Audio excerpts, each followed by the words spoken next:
Good morning, guys. So today we will learn the Indian polity topic historical background second video. तो 1781 में संसद अधिनियम जो 1773 में जो भी रेगुलेट एक्ट में कमी थी उसको पूरा करने के लिए 1781 का अमेंडमेंट लाया गया था। इसके फीचर्स है, इसमें गवर्नर जनरल की काउंसिल जो थे वो जो है उसे सुप्रीम कोर्ट से जो है फ्री कर दिया गया। मतलब वो कोई भी गवर्नर जनरल का काउंसिल कोई भी काम के सुप्रीम कोर्ट में उसके लिए कुछ नहीं बोल सकता है। उसका कंपनी को और को भी जो सुप्रीम कोर्ट से फ्री किया गया।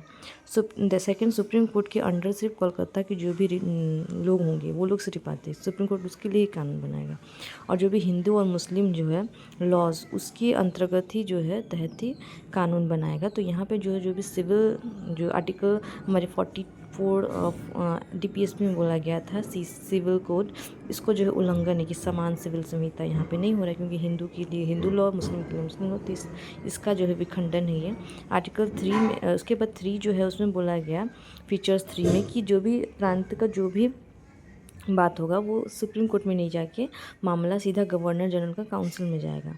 और 4 में बोला कि गवर्नर जनरल का काउंसिल के पास जो भी लेजिस्लेटिव पावर होता है वो उसको दिया गया। तो बेसिकली यहाँ सुप्रीम कोर्ट का पावर को कम किया गया था।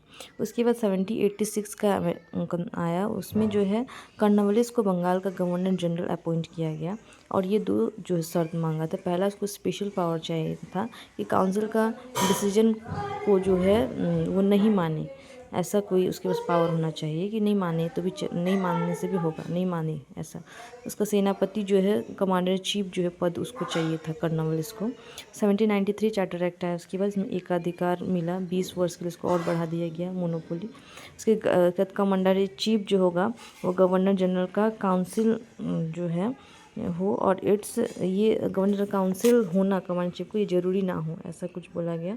बोर्ड ऑफ कंट्रोल का मेंबर और कर्मचारी जो होगा लोग को भारत में जो है टैक्स जो है टैक्स का थ्रू वो लोग को जो है पैसा दिया जाएगा, ऐसा भी जो है 1793 के चार्टर एक्ट में बोला गया। आफ्टर दैट 1803 का चार्टर एक्ट आया, जिसमें कंपनी का जो एकाधिकार था बिजनेस के व्यापार के लिए उस सबको समाप्त कर दिया गया इसमें। और इन जो भारत का जो बिजनेस होगा वो इसके लिए ब्रिटिश जो है वो चाय का बिजनेस कर सकते हैं और चाइना से बिजनेस जो कर सकती है, इसका जो है कंपनी को एकाधिकार दिया गया इंडिया में। और ईसाई मुस्लिम जो भी होगा उस लोग को जो है मशीनरी वो लोग को इंडिया आने का जो है आने के लिए कहा गया। और जो वेस्टर्न एजुकेशन को जो इंडिया में प्रमोट करने का छूट दिया गया। और इंडिया में जो भी लोकल गवर्नमेंट है उसको जो है पब्लिक के ऊपर जो है टैक्स लगाने का पावर दिया गया और टैक्स भुगतान ना करने पर उनको पनिशमेंट दिया जाएगा, ये भी बोला गया। उसके बाद 1784 का पिट्स इंडिया एक्ट आया, इसमें 1773 का कमी को जो है दूर करने के लिए आया था। ये कंपनी का राजनीतिक वाणिज्यिक कार्य उसको अलग अलग कर दिया गया। 2 बोर्ड बना दिए, निर्देशक मंडल और एक नियंत्रण बोर्ड ऑफ कंट्रोल। निर्देशक मंडल का पास जो है व्यापारिक का पावर होगा और नियंत्रण बोर्ड के पास राजनीतिक पावर होगा। तो इस तरह से ड्यूअल गवर्नमेंट जो है स्टार्ट हुआ 1784 का पिट्स इंडिया एक्ट में। थर्ड जो है नियंत्रण बोर्ड के पास पावर दिया गया पूरे इंडिया में और के लिए सिटीजन के लिए, सैन्य गवर्नमेंट के लिए कि रेवेन्यू एक्टिविटी जो है उस पर कंट्रोल कर सके। 1833 का चार्टर एक्ट आया, उसके पास फर्स्ट फीचर से बंगाल का गवर्नर जनरल को इंडिया का गवर्नर जनरल बनाया गया। विलियम बेंटिंग जो है वो भारतीय पहले गवर्नर जनरल बने। उसके बाद मद्रास बम्बई का जो भी है वो लोग को लेजिस्लेटिव पावर था उसको जो है वो लोग से वंचित कर दिया गया। इंडिया का गवर्नर जनरल को जो है वो लेजिस्लेटिव पावर दिया गया।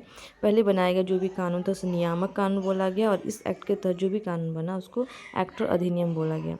उसके 1833 में सिविल सेवकों के चयन में ओपन कंपटीशन जो है स्टार्ट कर दिया गया। और मतलब ओपन होगा जिसको करना है करने के लिए सिविल सेवक का चयन में जो है पार्ट लेने के लिए, एग्ज़ाम में लेने के लिए। और कंपनी में कोई भी भारतीय को जो है पद, कार्यालय, रोजगार इन सब में कोई जो है रोका नहीं जाएगा, ये सब जो है बोला गया।